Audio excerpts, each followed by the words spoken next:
Bon alors aujourd'hui, on va voir les ultimes secrets des 2 dernières fonctionnalités que Midjourney a sorties très récemment, à savoir le fait de pouvoir éditer, ses propres photos perso et la fonctionnalité de retexture. Donc ils ont 2 fonctionnalités hyper puissantes, j'en ai déjà parlé, sur cette chaîne. Donc je vais vous montrer les dernières astuces que j'ai trouvées et en fin de vidéo, je vous montrerai un petit workflow, vraiment sympa que vous pourriez mettre en place, facilement, un petit peu gadget, mais vous allez voir que les résultats sont vraiment top. Donc c'est parti, on passe sur mon écran, je vous montre tout ça. Bon du coup, on se retrouve encore une fois dans la section Edit. Ici, vous le voyez dans le coin à gauche de mon écran et on va travailler sur un type d'image qu'on n'a pas encore vu sur cette chaîne. Ce type d'image, ce sont les images sur fond transparent, donc au format PNG. Alors, on peut prendre normalement, je vais faire le test en direct là, mais normalement, on le prend ici et je peux le déposer, voilà, comme ceci. Bon, parfait, ça marche. Vous voyez, vous n'êtes pas obligé d'aller chercher votre image sur votre PC. Vous pouvez faire un simple glisser-déposer. Et alors, là, c'est intéressant parce que quand vous prenez une image sur fond transparent, vous voyez derrière, il n'y a pas de background, ce qui est tout à fait normal. Et du coup, ce qui va se passer quand vous allez lancer un prompt, et bah, Midjourney, en tout cas dans la section Edit, on verra le retexture plus tard, et bien Midjourney va vous inventer un background en fonction du prompt que vous allez noter ici, et il ne va pas toucher à l'image. Donc ça, c'est très intéressant. Donc on va tester, on va peut-être prendre l'image et on va la rendre un peu plus petite, voilà, comme ceci. Et ensuite, on va prendre un prompt, donc que j'ai déjà préparé. Le but, ça va être de mettre une bouteille de parfum dans un désert, un petit peu dans le sable. Donc on va voir ça ensemble. Voilà pour le prompt, une bouteille de parfum au milieu des dunes de sable dans le désert. La bouteille est à moitié enterrée par le sable. Alors comment on va faire ça? Évidemment, là, ce qu'il faut faire, parce que si vous lancez le prompt tel quel, eh bien forcément l'image va pas être très bien intégrée puisque elle est un peu brute, hein. Là les formes sont vraiment carrées, c'est normal. Donc ce que vous devriez faire, c'est peut-être faire erase comme ceci et là sélectionner un petit peu comme ceci, voilà, tout autour de la bouteille de parfum. Et comme ça, le but ici, c'est qu'il y ait un petit peu de sable qui vienne s'inviter un peu autour de la bouteille pour qu'on ait l'impression que la bouteille est vraiment enterrée et pas seulement posée. Donc on va lancer le truc et on va voir ce que ça donne. Et normalement, au pire, on relancera. Mais là, ça devrait bien intégrer la bouteille de parfum directement dans le sable pour que ça fasse plus naturel. Et c'est aussi un bon moyen de vous montrer que vous pouvez retirer le background d'une image pour ensuite inventer un autre fond. Donc ça, c'est très intéressant. Et alors, juste avant qu'on voit les images, ok, celle-là est pas trop mal. Ok, celle-là est bien. Celle-là, bof. Et celle-là est pas mal. On voit bien le sable là qui va un peu sur la bouteille. Donc ça fait assez réaliste, même si je crois que je préfère quand même celle-là. Donc voilà, ça c'est la première chose. Et là, ce qui est vraiment très intéressant lorsque vous découpez le background d'une image, quand vous détourez une image, c'est que forcément dans la partie Edit, Midjourney ne va pas toucher à l'image, à moins que vous utilisiez la fonction Erase là, comme je l'ai fait tout à l'heure pour le sable. Mais donc ça signifie que si vous avez des écritures sur votre flacon de parfum ou n'importe quoi, Midjourney ne va pas y toucher. Donc vous allez pouvoir prendre un produit à vous ou d'une marque, peu importe, et vous allez pouvoir l'intégrer dans n'importe quel background sans que ça touche au texte, ce qu'on a vu qui n'était pas possible de faire avec la fonctionnalité retexture, pour le moment en tout cas, puisque ça va modifier le texte. Là, dans ce cas-là, avec la fonction Edit et un objet sans background, ça va conserver évidemment toute l'image. Donc ça, c'est vraiment chouette. Mais on va faire un autre test parce que là, c'était assez facile, entre guillemets. Donc on va prendre une autre image et vous allez voir que ça va se compliquer un tout petit peu. Donc on va prendre un Pikachu, pareil sur fond transparent. Donc on va le mettre ici. On va refaire la même manœuvre. Alors avec un autre prompt, je vais le prendre et je vais vous montrer ça. Alors le prompt, ça va être portrait d'un Pikachu jaune souriant assis dans l'herbe. La scène se passe dans un jardin japonais. Alors on va reprendre cette image là, copier l'adresse de l'image, on va faire un CTRL V et donc on va laisser cette fois-ci en image de référence. Donc on va lancer le truc comme ceci et là vous allez voir le problème que ça va poser. Alors oui, vous voyez, j'ai fait l'erreur en direct, vous voyez no edit made effectivement, mais alors là dans ce cas-là, ce que vous pouvez faire, parce qu'effectivement là j'ai rien fait en fait, hein, donc pour Midjourney j'ai pas fait d'édit, ce qui est totalement vrai. Donc au pire, ce que vous pouvez faire, c'est cliquer. Là voilà, je clique, on voit rien, il se passe rien parce qu'en fait j'ai cliqué dans le background qui est transparent. Mais maintenant si je lance, voilà, c'est bon, il me lance mon image. Donc pensez bien à cliquer un peu n'importe où sur l'image avec la broche et comme ça va vous permettre de lancer la génération. C'est vrai que c'est un petit piège, mais vous voyez que c'est très simple à contourner. Donc là en fait ce qui va se passer, c'est que normalement mon Pikachu va être assez mal intégré, ça va faire un peu collage grossier. Donc on va voir ça ensemble, quoique là c'est pas, ouais, bon alors sur le bas c'est pas trop mal, mais on voit que c'est pas quand même optimal. Ici aussi on peut faire quand même beaucoup mieux que ça, notamment au niveau des oreilles, on voit bien que c'est pas terrible, même au niveau de la queue.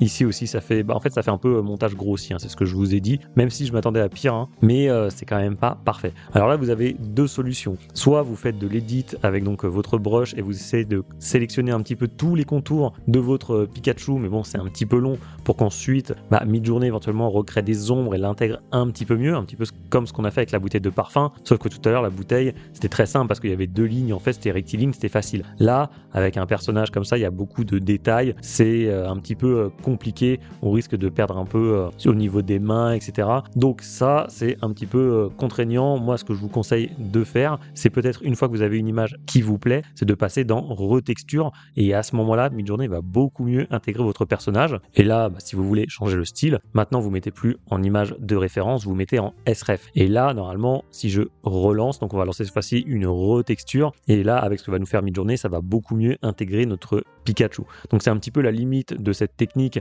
avec fond transparent, c'est-à-dire que parfois ça va faire des montages un petit peu grossiers en fonction des personnages que vous allez utiliser. Et là, vous voyez que c'est quand même vraiment mieux parce qu'on a une uniformisation du style. Donc on va regarder les autres images. Voilà, franchement là, il n'y a rien à dire. C'est assez carré, en tout cas moi j'aime beaucoup, et ça fait beaucoup plus naturel. Voilà, je vais vous montrer un petit peu plus grand. Donc voilà, pour ça, si jamais c'est pas bien uniformisé au niveau du style, passez sur du retexture, et à ce moment-là, ça va faire table rase de tout ce que vous aviez avant et ça va tout uniformiser. Alors, on va retourner sur notre bouteille de parfum. On va prendre celle-là, et c'est vrai que je me suis rendu compte dans ma première vidéo de présentation que pour tout ce qui était changement de style, j'avais à chaque fois utilisé des images de référence, alors qu'en fait, vous n'êtes pas forcément obligé de faire ça, hein. Moi, je trouve ça plus puissant et plus efficace, mais avec un simple prompt, ça peut le faire aussi. Donc, on peut essayer une bouteille de parfum in the middle of. Alors, on va mettre Blue Ocean, par exemple. On va mettre Digital Painting ou quelque chose comme ça. On va faire Submit Edit, cette fois-ci en retexture, et évidemment, comme cet abruti n'a pas enregistré mon prompt, je dois le refaire, donc je vais le faire tout de suite. Voilà, c'est fait. Cette fois-ci, je fais un retexture, et là, normalement, ce qui devrait se passer, c'est qu'il devrait me changer un petit peu le désert en peut-être l'océan, des vagues, et on devrait avoir un style vraiment différent. Autant tout à l'heure, on était sur du photoréaliste, là, on va avoir quelque chose de différent, enfin, je l'espère en tout cas, et voilà, ok, on a bien ce digital painting, et on a aussi, vous voyez, il nous a transformé les dunes en vagues, et d'ailleurs derrière on a des vagues, c'est plutôt bien foutu. Ici aussi, ouais, vraiment c'est pas mal, et là aussi en fait, hein. Donc vous voyez, même sans images de référence, ça a quand même bien fonctionné. Et au pire, ce que vous pourriez faire si vous n'êtes pas satisfait de la première transformation, c'est peut-être de télécharger l'image et ensuite de retexturer cette image là. Comme ça, vous partez pas d'un désert, vous partez tout de suite d'un espèce d'océan, et peut-être que ça sera plus simple pour Midjourney d'arriver à ce que vous vouliez en fait. Donc n'hésitez pas, hein, comme souvent avec Midjourney, vous pouvez le faire en 2, en 3 étapes. Déjà, vous n'êtes pas obligé de tout réussir du premier coup. Alors bien sûr, du coup, ce qui marche aussi,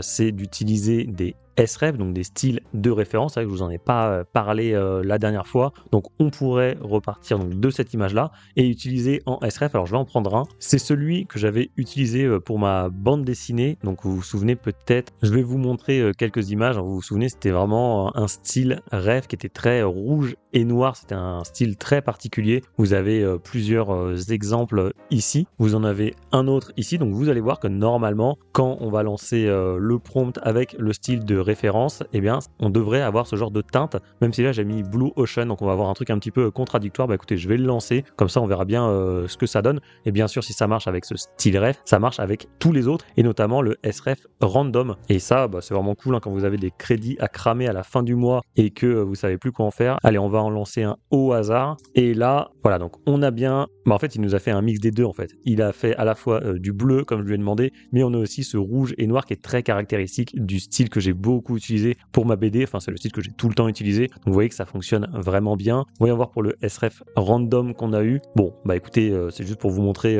que ça fonctionne. Après, je suis pas particulièrement fan du style qui vient de me sortir, mais ça marche, vous le voyez. Et alors, on peut peut-être aller en prendre un autre totalement au hasard. J'avais fait un petit dossier SREF random, et qu'est-ce qu'on peut prendre? Ça là, ça m'a l'air très coloré, ou alors ça, sinon voilà, ça c'est très linéaire, donc c'est le SREF 99. Alors allons-y, je retourne ici, je mets SREF 99 donc sur ma bouteille de parfum, allons-y. Et donc là, j'imagine qu'on devrait avoir quelque chose d'un petit peu bleu avec beaucoup de lignes qui devrait ressembler à ça. Donc on va regarder ensemble. Et alors juste j'en profite pour vous dire un tout petit truc parce qu'on m'a posé la question. Oui, c'est payant, hein, évidemment, tout ce que vous faites ici. Alors j'ai pas les prix en tête, mais j'imagine que c'est exactement la même chose que pour un inpainting classique comme on avait avant. Donc là, il n'y a rien d'illimité, hein. Et là, du coup, vous voyez tout ça, toutes ces lignes-là. Donc comme je vous l'avais dit, c'est très linéaire et ça correspond bien au SREF 99. Et ça marche aussi avec le style personnalisé. Si vous en avez un, vous pouvez le faire comme ça en retexture et donc ça va créer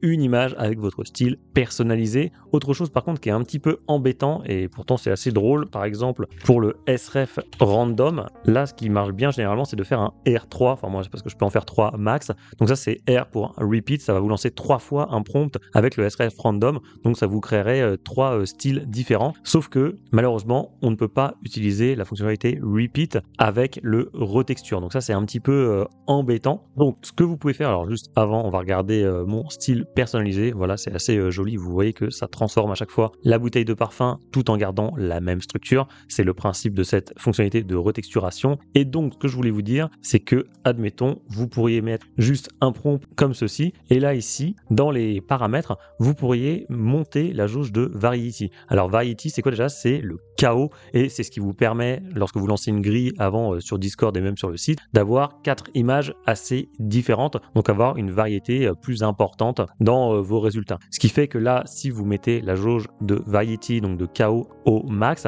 et ben ça va vous créer généralement 4 images assez différentes. Donc là je vais laisser juste une bouteille de parfum, je vais lancer avec le chaos au max et donc ça va vous créer je pense 4 styles assez variés. On va regarder ça ensemble. Donc voilà, petite astuce pour combler entre guillemets l'absence du repeat, c'est un peu dommage mais voilà, vous pourriez utiliser cette astuce aussi du chaos. Donc on a ça, on a celle-là effectivement, là on a déjà 2 styles qui sont très différents et idem en fait au niveau des couleurs ça n'a rien à voir, c'est assez différent. Donc voilà, vous pouvez vous amuser comme ça avec le paramètre chaos si vous avez envie de vous faire plaisir, hein, de vous laisser emporter par la magie de Midjourney. Allez, autre chose que j'ai envie de vous montrer cette fois-ci, on va passer un petit peu sur de la vidéo où je suis tombé sur ce tweet donc de Halim Al-Raci, désolé pour la prononciation, donc je vais vous montrer et franchement c'est assez chouette, c'est-à-dire qu'en fait il a pris une image de base, ensuite il a fait une retexture et il l'a mis en première frame sur un Kling ou un Runway, là en l'occurrence c'est Kling, et ensuite l'image retexturée il l'a mis en end frame, ce qui fait que ça va faire une vraie transition, donc je vais vous montrer, vous voyez c'est assez sympa, ici on a la première frame et ici la dernière frame, et idem ici à côté la vidéo, donc vous voyez que c'est assez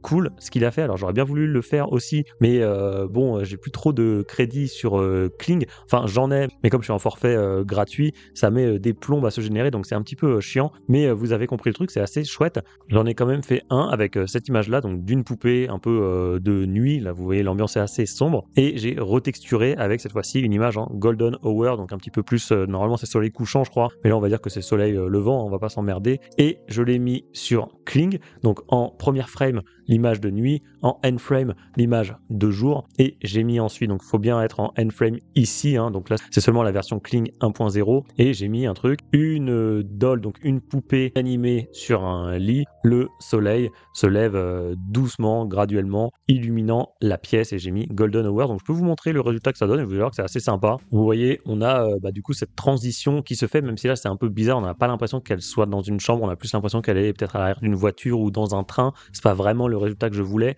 mais d'un autre côté je vous ai dit j'ai plus de forfait actuellement et donc j'ai pas accès au professionnel mode qui est mieux, j'ai que le standard mode, donc je pense qu'on peut faire beaucoup mieux comme l'a fait notre ami ici sur Twitter où ses résultats étaient beaucoup mieux. Donc voilà, si vous voulez vous amuser avec ça, je pense qu'il y a moyen de faire des très beaux timelapse comme ça avec cette fonction de retexturation, donc si vous voulez essayer franchement allez-y. Et enfin moi le petit workflow que j'ai mis en place que je voulais vous montrer, donc on va regarder ensemble, on va retourner dans ma galerie comme ceci. Alors il est où le Goku? Voilà, donc je voulais faire un croquis comme ceci, alors j'en ai fait plusieurs, vous les voyez ici par exemple, et moi j'ai gardé celui-là, voilà, donc c'est un croquis au crayon papier de Goku, et ensuite j'ai créé une deuxième image après avoir fait donc Edit. Je vais vous montrer ici là, Editor, vous cliquez là et ensuite bon j'ai sélectionné tout ça, j'ai mis un prompt du style empty, white paper, etc. Je l'ai fait en plusieurs fois. En fait le but c'était d'arriver à ce résultat que je vais vous montrer tout de suite. Voilà, l'objectif c'est donc d'arriver à un dessin comme ça, donc j'ai pas touché la tête, uniquement le corps où j'ai essayé de supprimer le maximum d'éléments, comme si je commençais le dessin et ensuite je vais vous montrer le truc, c'est-à-dire que je l'ai mis dans Kling, donc il faut que je vous retrouve la vidéo. Voilà, et c'est pareil, j'ai fait un end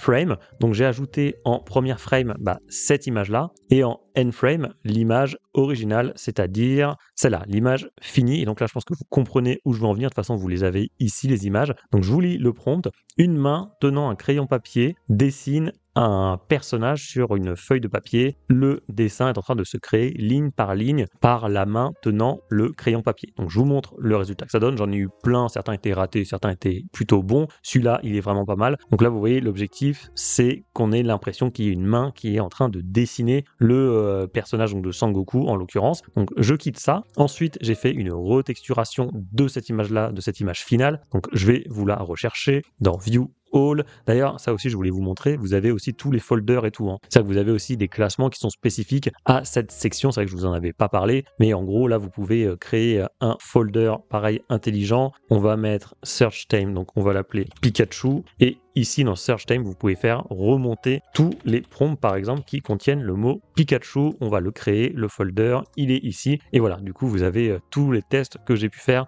et même d'anciens prompts que j'avais créés par le passé. Voilà, donc ça n'a rien à voir avec ce que je voulais vous montrer, mais c'est quand même fait. Alors, les Sangoku, ils sont où? Ils sont ici. Voilà, vous voyez, j'en avais fait plein, toc, comme ceci. J'avais fait plein de retextures et finalement, j'en avais gardé un que je vais vous montrer. Il est ici. Voilà, donc maintenant, vous avez cette image-là et celle-là, je l'ai utilisée dans Kling pour lui faire une action. Là, en l'occurrence, c'était voilà, créer une boule de feu. Donc, vous avez l'image de base, donc c'est bien celle-là. Et ensuite, ça va vous faire l'action que vous lui avez demandé. Ça, j'ai pu le faire quand j'avais encore des crédits et un forfait sur Kling. Et j'en avais obtenu une autre comme ceci. Voilà, le but, c'est toujours d'avoir cette boule de feu qui se crée. Je vous la remontre. Ça va, c'est plutôt bien foutu. Kling a quand même bien compris ce que je voulais faire. Donc, je vais vous remontrer à l'écran le rendu final. Vraiment, c'est un peu gadget, mais je trouve ça amusant. Donc, je vous remontre ça. C'est parti.